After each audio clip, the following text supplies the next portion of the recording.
ఉమ్మడి వరంగల్ వ్యాప్తంగా భారీ వర్షాలు కురుస్తున్నాయి. ములుగు జిల్లాలో వర్షాలు దంచి కొడుతున్నాయి. ఏటూరు, నాగారం, తాడ్వాయి, మంగపేట, కన్నాయిగూడెం, వెంకటాపురంలో భారీ వర్షపాతం నమోదైంది. ఏటూరు, నాగారం, కమలాపూర్ మధ్య జీడివాగు ఉప్పొంగడంతో రాకపోకలు నిలిచిపోయాయి. మంగపేట మండలం బొంబాయిగూడెంలో భారీ వర్షాలకు ఇల్లు కూలిపోయింది.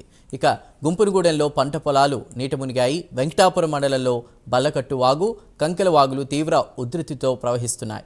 తాడ్వాయి మండలం కాల్వపల్లి శివారులోని తూములవాగులో సోలం గౌరమ్మ అనేటువంటి మహిళ గల్లంతాయి మృతి చెందింది. ఇందాక ఇక్కడ లేవుగా జనార్దన్, నువ్వు ఉన్నప్పుడు ఇక్కడ